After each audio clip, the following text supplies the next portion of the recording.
I knew something was off the moment Kyle stood over my desk with that smug grin like he'd just discovered fire.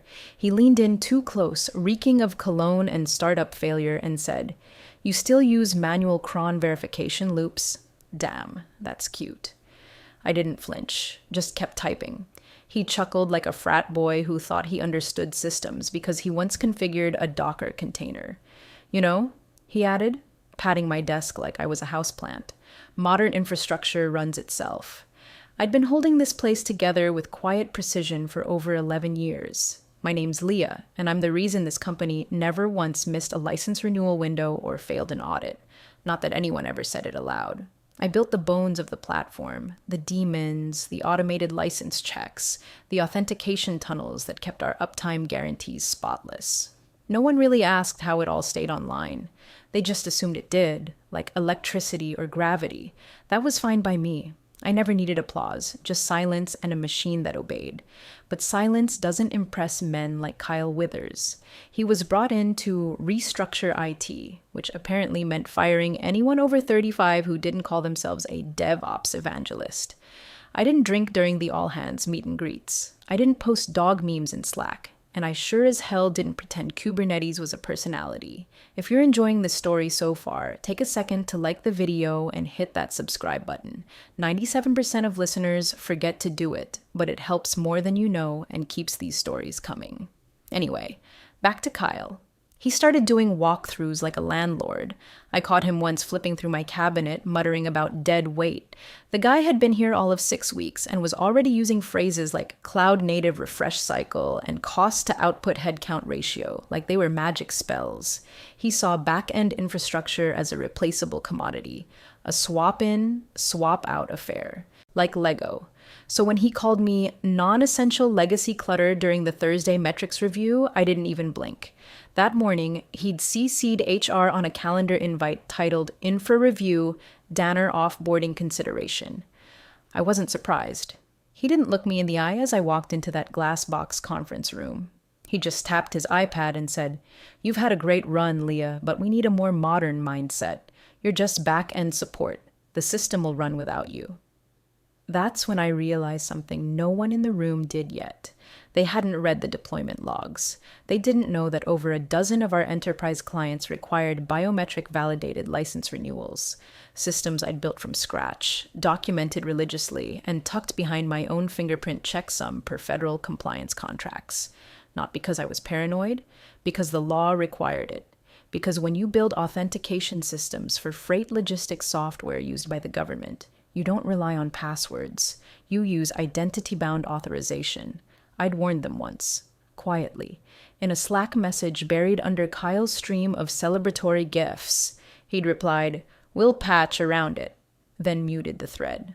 When I walked out that door, I didn't raise my voice. I didn't fight. I didn't explain. I just left one note in my final commit logs, buried but visible, if anyone cared to look. Core validator requires authID faxidldanner.biochecksum, non-substitutable per contract. And then I handed in my badge. It took them 36 hours to realize what I'd really taken with me. The email subject line was classic, Kyle. Systems Modernization Initiative, Phase 1, Redundancy Reassignment. Translation: fire the people who actually understood the system and replace them with some budget contractor across 5 time zones and 0 context. It came through just before lunch on a Tuesday. No salutation, no names, just a bulleted list of legacy roles under review. And mine was highlighted in bold like a scarlet letter. The kicker? They didn't even send it from our internal HR platform. It was a Google Doc, shared, editable. Kyle had scribbled possibly non-essential consult audit team next to my name. 2 question marks, like I was a line item, a maybe. I should have walked then, but I didn't. I cared too much about the code, about what would happen if someone came in swinging a machete through my work without reading the damn labels. So I asked for a meeting, not to beg, to warn. We sat in a glass conference room that still smelled like dry erase markers and new carpet glue. Kyle sat across from me like a king holding court, flanked by 2 junior project managers he'd poached from his failed startup. One of them was wearing a hoodie that said, "Ship fast, fail faster." Real comforting. I laid it out. The core back-end systems, especially licensing and compliance, use biometric-based verification. It's required for at least 5 of our federal contracts. Heartbeats won't renew without identity confirmation, and that identity is currently bound to my checksum. There's a 72-hour expiration window. If the licenses lapse, the clients go dark. Full stop. Kyle blinked twice, like I'd just spoken Aramaic. Then he turned to the junior with the hoodie. Can we patch around it? I almost laughed. Patch around biometric-bound contracts, like duct taping a cracked spine. No, I said calmly. That would void every SLA you've signed in the last 3 years. It's not about code. It's about audit chains and legal continuity. They're tied to me, or someone with clearance. He smirked. Sounds like an ego problem, not a system one. Then he CC'd HR. It didn't matter that the entire system had been architected with open documentation, proper logging, and off-site backups. It didn't matter that I'd future-proofed it with modular pathways and zero-trust logic layers. None of it mattered.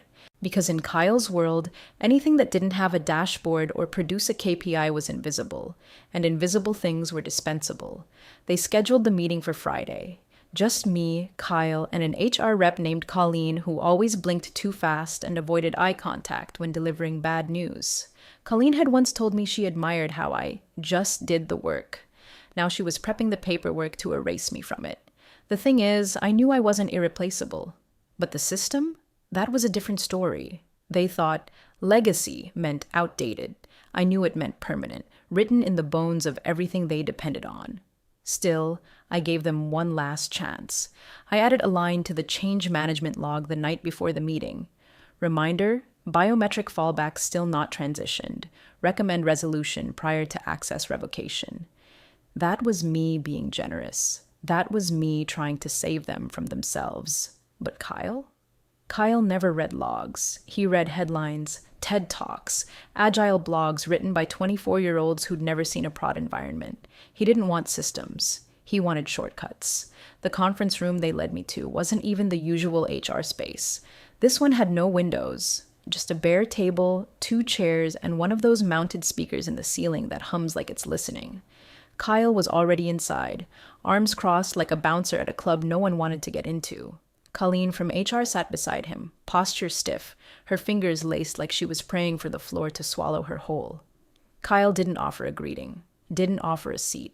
He just launched in with, "Leah, thanks for coming in. This won't take long." It was the smug kind of sentence people rehearse in the mirror, the kind that makes them feel powerful because they know you're about to lose something they think defines you. "I've spoken with leadership," he continued, flipping through a manila folder like he was auditioning for a courtroom drama. "And we've determined your role is no longer aligned with our forward-facing infrastructure goals. You've been with the company a long time, and we appreciate your service, but..." That's where he paused, just long enough to let the HR rep slide a piece of paper across the table. Severance package, standard. Then came the line, "You're just back-end support. The system will run without you." Like I'd been holding up a lemonade stand, not the backbone of their entire compliance architecture. I looked at him, really looked, and I saw it. That flicker behind the eyes of a man who'd already updated his LinkedIn with successful staff optimization before the meeting even started. He thought I'd cry, or argue, or maybe beg. Instead, I stood, quietly, deliberately, pulled my ID badge from the lanyard and placed it on the table without a sound. Then I looked him dead in the eyes and said, "Read the deployment logs before Monday." He blinked, then smirked. Security entered the room like it was a play. 2 guys with radios and bored expressions. One of them was chewing gum. Colleen shifted uncomfortably, probably realizing she'd seen my name listed as system architect on a dozen documents, but never asked what that meant. I didn't look back as they walked me out. I didn't need to. I knew what was coming. The thing about infrastructure is this. If it's built right, no one notices it until it breaks. And when it breaks, you realize who understood it and who never bothered to learn. They thought it was personal. They thought they were cutting off a limb they didn't need anymore. But what they'd really done was sever the heartbeat. Outside, the air was sharp with October cold. I zipped my jacket, walked past the smokers on the loading dock, and didn't say a word. No drama, no final speech. Just one thought in my head over and over as I walked to my car. 72 hours. That's how long they had. And the countdown had already started. The first cracks didn't show up until midday Saturday, 36 hours after I was walked out like a temp who forgot her lunch in the fridge. It started small, as these things always do. A low priority ticket from one of our mid-tier clients flagged a license renewal delay. Something about a heartbeat sync timing out during its usual cycle. The auto reply kicked in, and no one noticed. But then the dashboards began to light up like a Christmas tree with a death wish. 3 top-tier enterprise clients, all with federal oversight, all with strict 72-hour license validation windows. Each reported cascading compliance token expirations. Internal dashboards started flashing red. Back-end logs read like a slow-motion car crash. Heartbeat failure, validation error, token mismatch, license invalid. Kyle was at brunch. He didn't even see the Slack thread until nearly 2 hours into the incident, when one of the junior engineers tagged him 6 times in all caps. His reply? Try resetting the license service manually. Bounce the containers. I'd have paid real money to watch the look on his face when the team reported back. They couldn't. Because the scripts he told them to run, those reset hooks, those heartbeat reinstatement tools, were all locked behind one thing: my biometric hash. Not a password, not a token, not a credential they could just email or reset. A hard-coded, audit-compliant biometric checksum tied to my employee profile and bound by contract to the core validator system. The same system he'd assured everyone would run without me. And it wasn't hidden either. Hell, it was in the root directory, one clean line documented in plain language for anyone with eyes. Core validator requires authid mar ldanner.bio checksum, non-substitutable per license contract. There it was. Sitting like a quiet landmine in the middle of a field no one bothered to map. The engineers panicked. A few more senior folks tried to write an override script, but it was useless. The system didn't just call the validator once. It was looped through every uptime gateway and mirrored across all regional license daemons. Any tampering triggered an instant lockout protocol and generated a compliance breach report to legal and audit. All by design, all perfectly documented. Just unread. Because no one reads documentation anymore, especially not Kyle. By the time he got on the emergency bridge call, his voice was thin and reedy. Gone was the swagger. Gone was the guy who thought cron jobs were jokes and containers meant job security. He asked the team, "Who else can authorize these resets?" Dead silence. Then someone, a contractor from the offshore team, voice trembling, said, "Leah was the only bound credential." Kyle barked something about system over-engineering, but it fell flat. The damage was done. Because what no one told him, and what he never thought to ask, was that federal compliance for 3 of our largest clients required license heartbeat validation from a biometric identity listed in the contract itself. And the contract? Named me, specifically. It didn't allow substitutions, it didn't allow workarounds, it didn't even allow for delay. Just one window, every 72 hours. Validate or deactivate. And now, we were at hour 38 and counting. By Sunday morning, the walls were starting to sweat. Legal had called for an emergency meeting, 8 a.m. sharp, cameras on, no excuses. The invite subject line was one word: urgent. Not urgent, like missing donuts in the break room. Capital U urgent, like we might be in breach of federal contract and facing a class action lawsuit urgent. I wasn't there, obviously. I was on a plane by then, somewhere between Denver and San Francisco, sipping ginger ale and reviewing onboarding paperwork from Xenix Corp. But I knew exactly how that meeting was going. Kyle showed up 5 minutes late and tried to assert dominance by launching into a speech about legacy complexity and modernizing systems architecture. He painted me as some rogue sysadmin who'd tangled the code like Christmas lights around her own ego, said the biometric locks were an outdated practice and that our newer clients weren't even using that stuff. He even dropped a line, "God help me," about just rebooting the stack from the cloud side. And then compliance legal hit share screen. There it was, plain as daylight. Black text on white, client contract, FedLog ISIS section.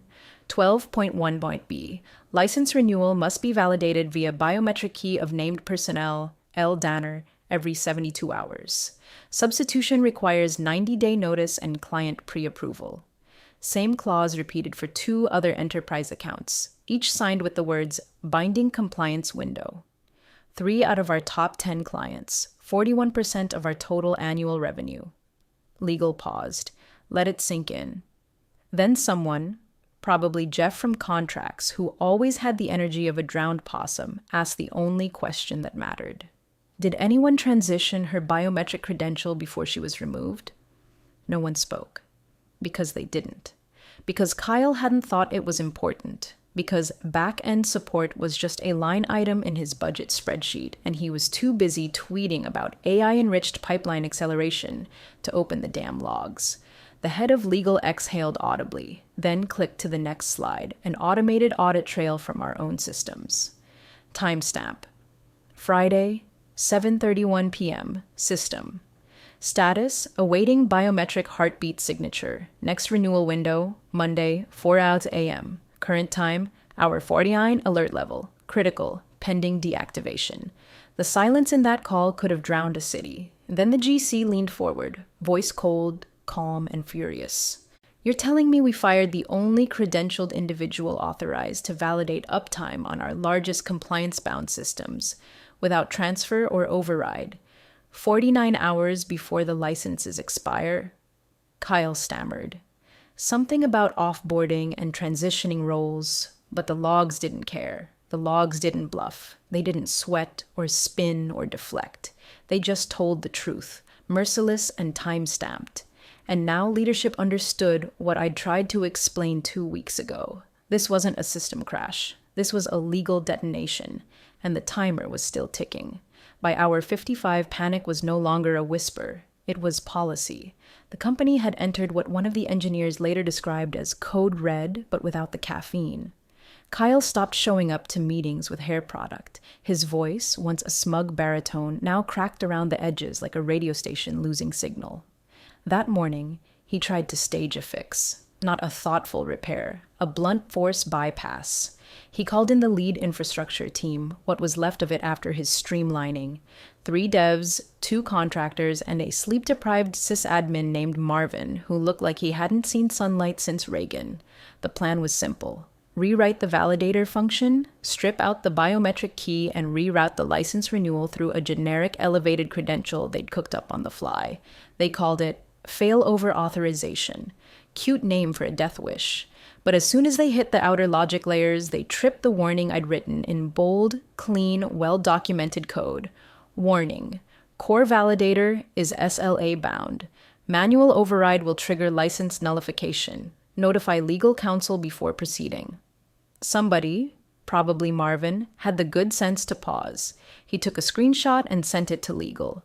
Within 5 minutes, the general counsel herself was on the engineering floor. She wasn't wearing shoes. They say she looked at the message, went dead quiet, then asked the question that iced the room. Is this the original clause? One of the engineers, hands shaking, nodded. She asked again, who signed off on this architecture? No one answered. They didn't have to. The signature was embedded in the policy file. Dated. Verified. 4 years ago. Initialed by the CEO himself.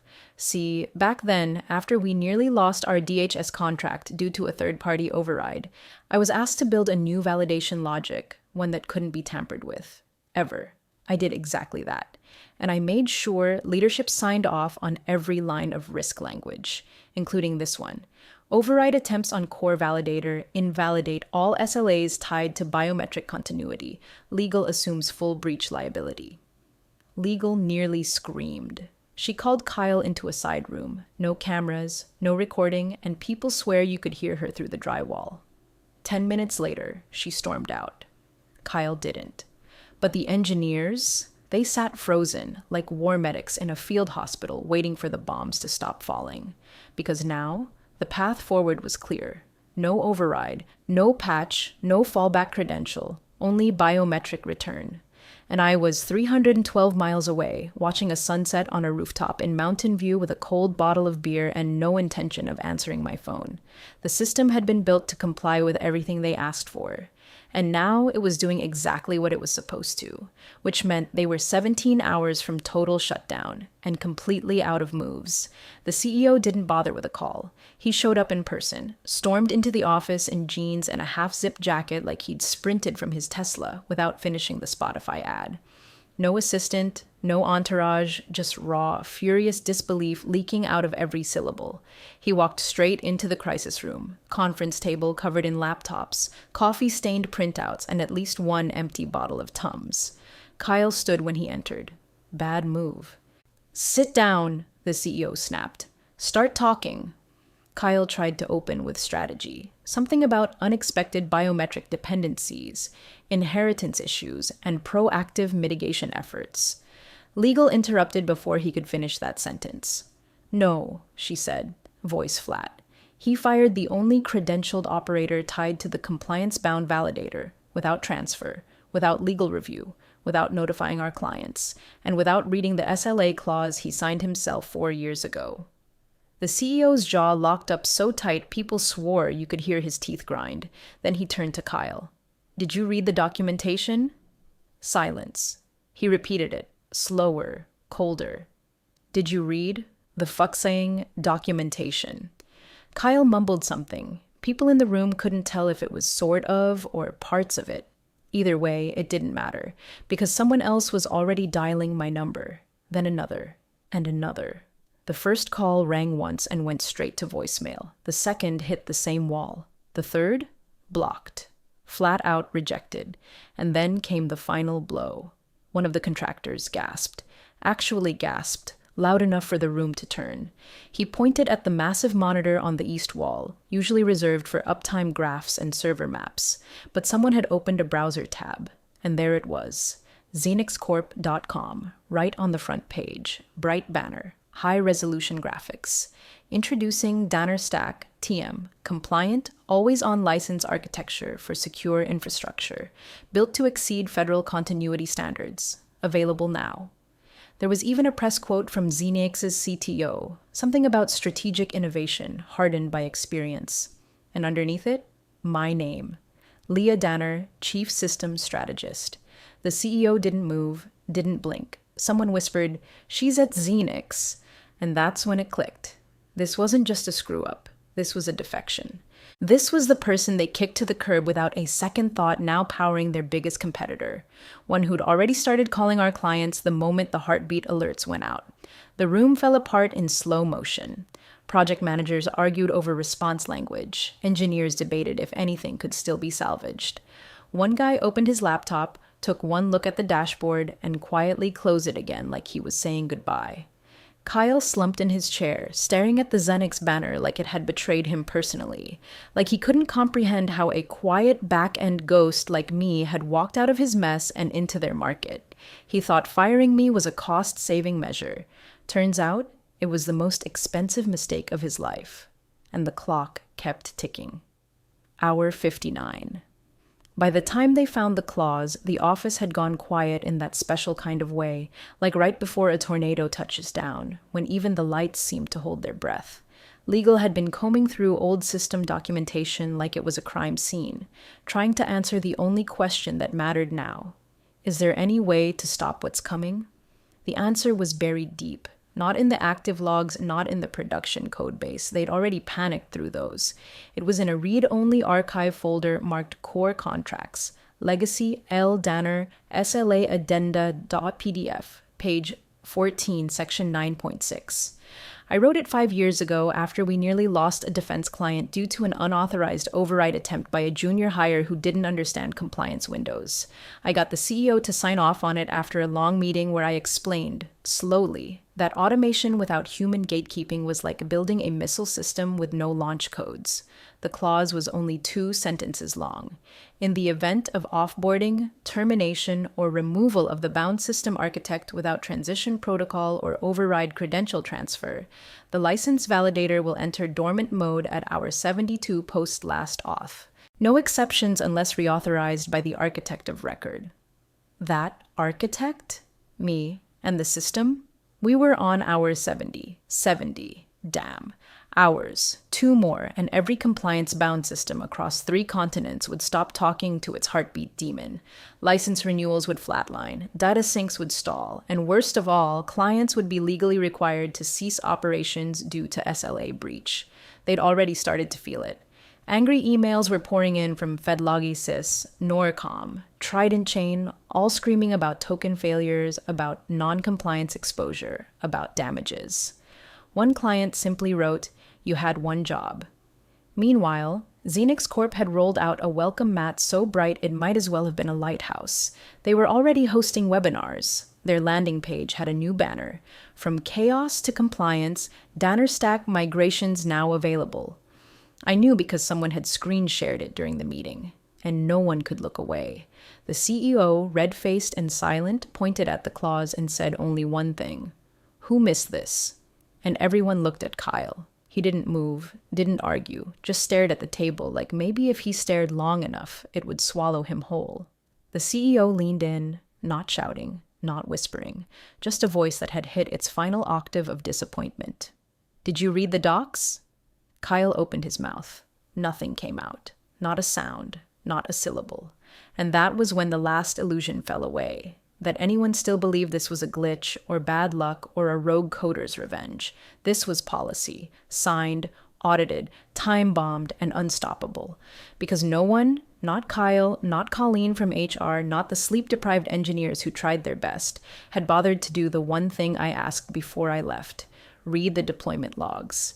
Now they were 2 hours away from total blackout, and I was the only person who could stop it. Spoiler alert, I didn't. Monday morning hit like a funeral bell. The heartbeat monitor, what little of it was still operational, logged its final timeout at 4:03 a.m. EST, and with that, the system did exactly what it was built to do in the absence of validation. It went to sleep. Not crashed. Not broken. Just still, like a sentinel with no command. 3 clients terminated contracts by breakfast. By noon, 11 more had sent formal letters of intent to exit, and by 3:30 p.m., Xenix Corp had done what no one thought possible. They absorbed 91 enterprise clients in under 24 hours. It was precise. Surgical. I'd been planning it with them for weeks. I didn't answer the phone that day. Didn't need to, because everything that mattered was already public. Xenix issued a press release at 4:30 p.m., Pacific, bland, and professional. Xenix Corp is proud to welcome a historic wave of platform migration clients seeking uptime assurance, audit continuity, and hardened compliance logic. My name was buried in paragraph 5. Leah Danner, recently appointed Chief Systems Strategist, will lead core integrations. That was it. No gloating, no quotes, no victory lap, just a quiet fact. Meanwhile, back at my old company, things weren't so calm. Someone posted a blurry photo in the old dev Slack, now mostly abandoned, of Kyle being walked out by the same 2 guards who'd escorted me. One of them, ironically, was holding a box with a mug inside that read, "Disrupt or Die." It didn't take long after that. The CEO went silent for 3 days, then re-emerged with a carefully worded company-wide email titled Leadership Update and Commitment to Documentation Excellence. It included this line: "Going forward, all core infrastructure changes and offboarding decisions will require executive-level documentation review, including all attached system clauses, SLAs, and metadata." Translation: he now reads the code comments himself. Funny how quickly things change when a $9.3 million revenue hole appears overnight. As for me, I don't hate them. Not even Kyle, because I didn't sabotage anything. I didn't alter a line of code, delete a file, or revoke a key. I just walked away and let the system do what it was always meant to do: tell the truth, out loud, when no one else would.